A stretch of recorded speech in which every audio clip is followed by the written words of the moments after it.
Hey, welcome to my first real video in forever.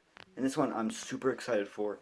I just got the one-of-a-kind figure, this new Infinity Saga Mark III Marvel Legends Iron Man. And I want to do a quick review on it, and I just wanted to say, first impressions, this thing is great. I mean, honestly, huge recommendation. Get it if you can. It is genuinely one of the best Iron Man figures I've ever seen, let alone owned. So, let's get into the deep down and dirty reviews and go really into detail as to what you're going to be seeing with this figure. Alright, and here we are on the review table. And so this, I would say, it's a great figure, and I'd recommend to it. But if you really want, that's all you came here for, quick recommendation. There you go. There's your recommendation. I say get the figure, especially if you're an Iron Man friend, especially if you get the Ironmonger Obadiah Stane figure 2-pack. They would look amazing together. I can't wait to get mine, but just get it. But if you really want a real deep down review about it, well, stick around, and I'm going to start with just the box. Alright, and here we have the box up here. It has the Infinity Saga Iron Man Mark III on the front. It's really cool Avengers background. Have this really cool artwork on one side. This really nice print with the Avengers logo we have. This side has most of the Guardians of the Galaxy, all the space people. And on the other side, you have most of the Avengers, Iron Man, Pepper Potts, all of them. And on the back, you have a Iron Man Mark III at the top, the poster for the Iron Man movie, the some information, important information, and this read up in multiple different languages. And let's see here, can I get this? Alright, it says, Tony Stark takes on the world's worst villains, the Mark III suit, a technological wonder equipped with a variety of stunning enchantments and upgrades. Enhancements, I said enchantments. There we go, that's the box. On the top, actually, it does say Iron Man. That's Marvel Studios Mark III. At the bottom, barcodes and a bit more information for safety.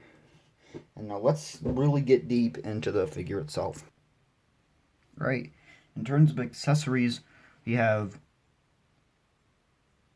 around 8 or 9 accessories. 9 accessories.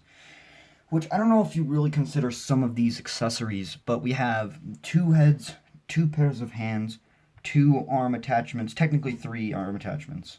So that's all the accessories. Now let's start with these head molds, I guess. Alright, hold on, let it focus in real quick. For our first head mold, we have the regular Tony Stark Iron Man head mold. Just a regular Iron Man suit, typical Iron Man head. It's really nice painted. It has some nice gold, white, and black highlights to it, and some nice red printed plastic, which is pretty shiny. You can kind of see some marbling there, but nothing too bad. Nice sculpted detail, and I think the little highlights of white, black, and a little like the gold faceplate really add to it. As you can see, this one's connected by a ball joint, and I'll show off what this looks like and what the other accessories look like in a minute. Next up, we have the second head. It is the Iron Man helmet, but we have Tony Stark.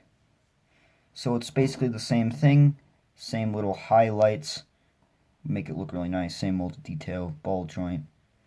But then we have this really nice Tony Stark head. And I'd say this is really nice, looks a lot like Robert Downey Jr. One of the most accurate heads they've probably made for him. We got some really nice, there's really nice molded detail on the sides and interior of the helmet. Now, going on to hands, we got 2 of these repulsor hands. Now, these repulsor hands are very different from the other ones.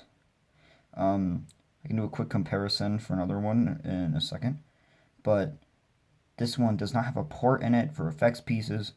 It has this hand plate to make it more accurate to the movie, and it does not have a hinge like some of the newer ones. So let me give a quick comparison. Alright, here for comparison, we have three hands. I don't have the right hand for, hold on, let me switch this out so they're all matching hands. So we have all three hands. On the far left, you have the Mark III. On the middle, you have the comic book Silver Centurion. And on the far right, you have the Endgame Mark 80-something. I don't know which Mark that is. As you can see, they all are pretty different in color. But each of these have their own pretty distinct differences from each other. So first off, we have our regular one, which does not have like I said, not have an effects port. But we have this Silver Centurion one, which does. But this one actually has a hinge, has an effects parts thing and a hinge. So you can change it to more of a relaxed hand than a repulsing hand, which I think they really should have had on this figure. That would honestly make this figure, no doubt, one of the best Iron Man they have. And it is already, but having a hinge would have been great. I understand why they didn't, because of this little armor plate. But honestly, I would have been fine with them sacrificing that for a hand hinge so that we could have some more realistic posing with him. And we're on to the final couple of accessories. We have the arm attachment. So this one is the main one. It's just this little elbow cap. This is what you put on when the other two attachments are not working or are not on. So we have this little elbow cap thing. Now we have this.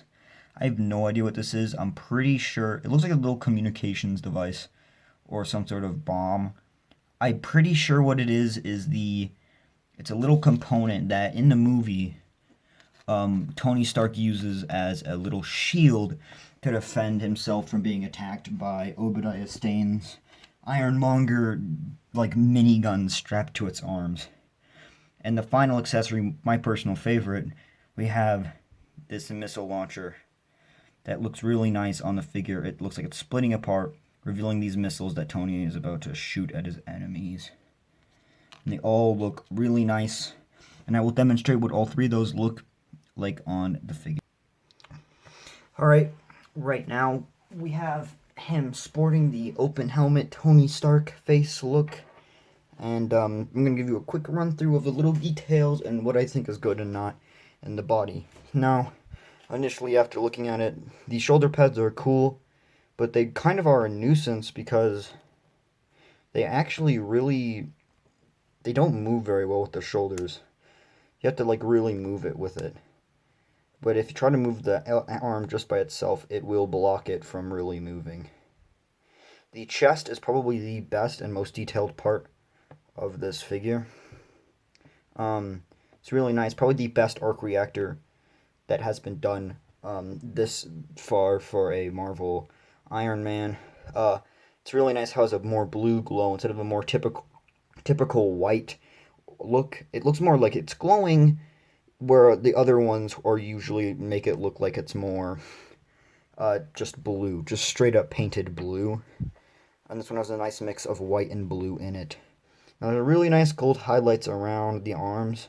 Right here, this is where you put in all the things, all of the accessories. Has this really nice molded detail on the inside, and this has some really nice molded detail on the inside of it. And sadly, you can't do that on this arm, only on the right arm, which kind of sucks. So on the legs, we got some more nice detail. I'll go into articulation in a few minutes. We have some really nice detail. We got these little kind of screw-looking bits, which is what how he suits up and puts the feet on. If you see in the movie, that's a very cool little detail. You got little screws and bits around that basically secure the armor on his body and together. So got some really nice little black and gray, more gunmetal than black, I guess, but some really nice gunmetal like bits around here. It's making it look like there's a lot more tech around it, more gold, some really nice molded detail, makes him look really cool. Some more little gunmetal. That's not gunmetal. That's like blue. Here are the feet again, and so there's that. Let's go real quick into articulation. So for the head, maybe focus that camera. There we go. For the head is a ball joint and a hinge. Not just a ball joint or a hinge and swivel. You have a ball joint and a hinge, so we can get a lot of good range of movement. He can look up about that far, look down that far, about, looks good in a neutral pose. And then for the arms, they can do a full 360. They're actually ratcheted, it looks like. They can do a full 360, but the shoulder pad can get in the way. Same with this. It goes about this far in terms of outward movement, and it's really just because the shoulder pad is blocking it all. Now, on the arm, we have some pretty good elbow. I think it's double jointed elbows. You can go that far up with them. He also has a swivel for the biceps. And then he does not have anything for the forearms, but he has a wrist swivel and kind of a... Does it have a hinge? It does have a hinge on the fisted hands, but it doesn't really work because of the armor plates. Same thing on this side, except for me, this one is very loose, which is very disappointing. Alright, so now for the main body, we have, I think this is a ball joint right here. I'm pretty sure it's a ball joint. And there's no waist, but there is a ball joint at the diaphragm. So you can get some good swivel and up and down action. Some pretty good ab crunch about that far. Go back about that far so you can get them in good flying poses. No waist swivel, but it's made up for that joint right there. And that's about it for the main body. Now with the legs, they can go about up really far. It can actually go up that way with rotating. Without rotating, it goes about all the way up. And on the back, about the same. Not all the way, but really close. He can go outward that far. Not the full splits, but he can go really far out.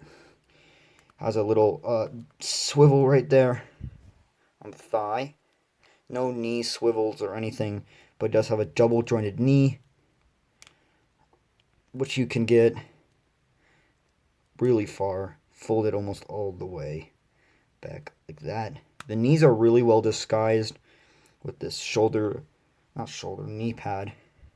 Pretty good. Nothing for the lower leg, nothing really, except for this ankle, which has a bit of a pivot, but not much considering there's more armor pieces that are blocking it, so it doesn't have too much.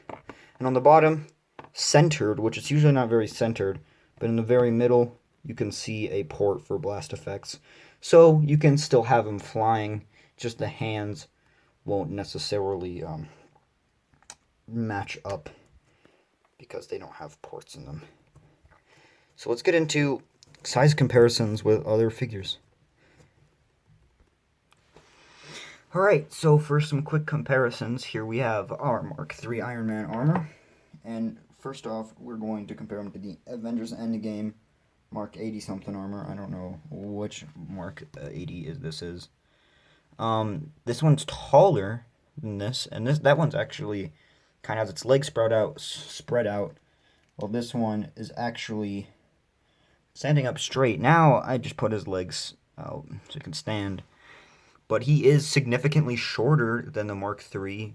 That might be because in the movies, this is a slick and more slim armor, while this is a more chunky and bulky armor because it's the third version of the Iron Man suit.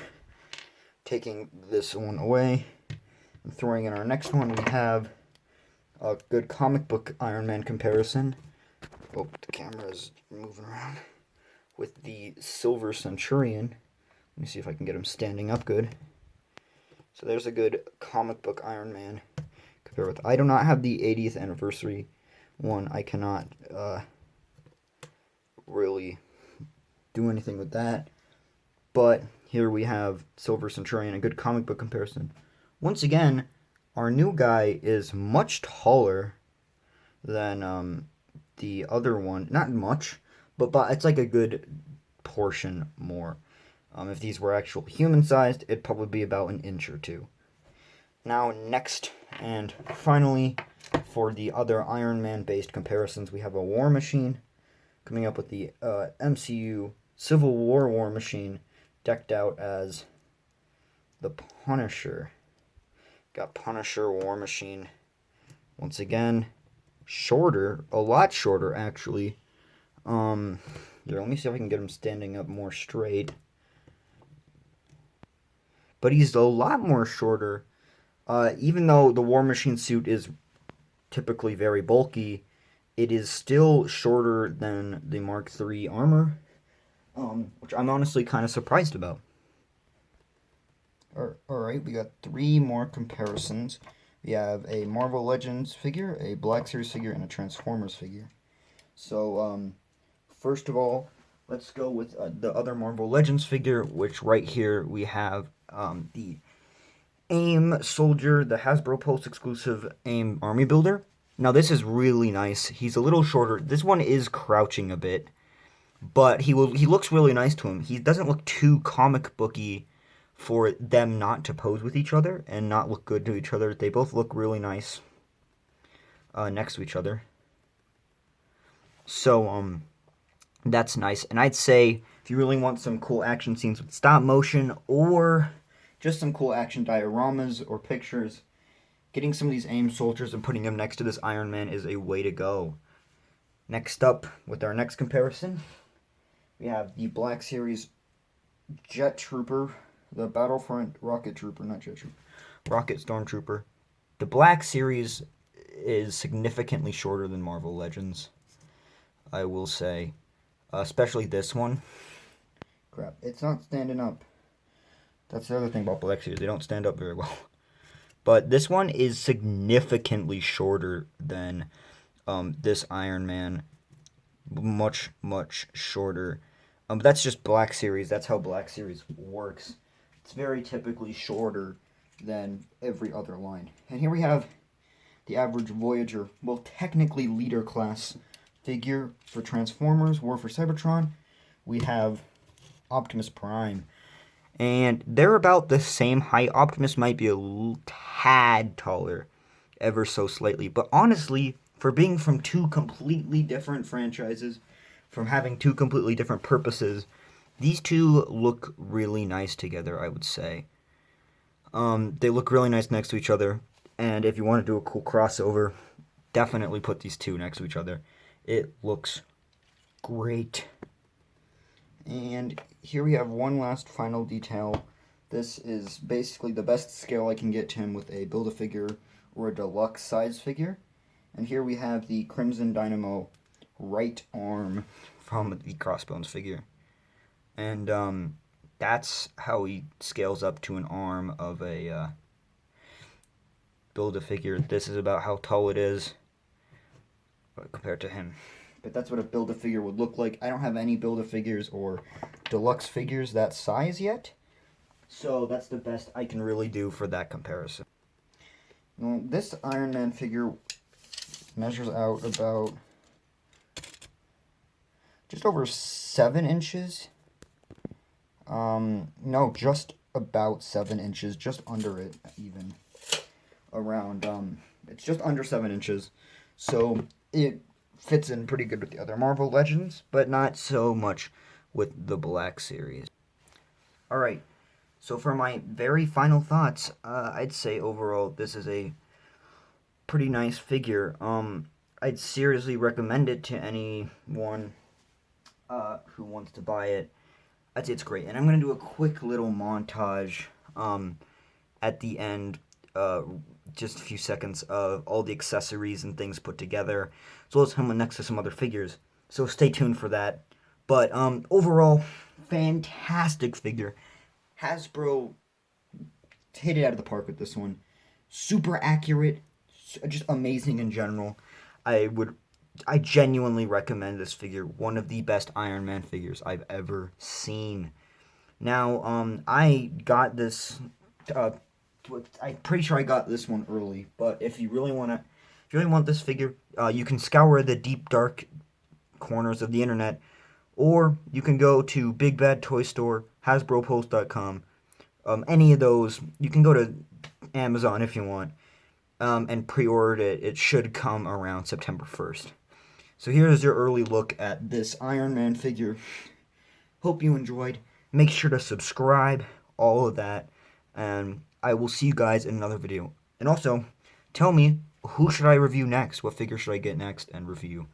Anyways, have a nice day, and I'll see you in another video.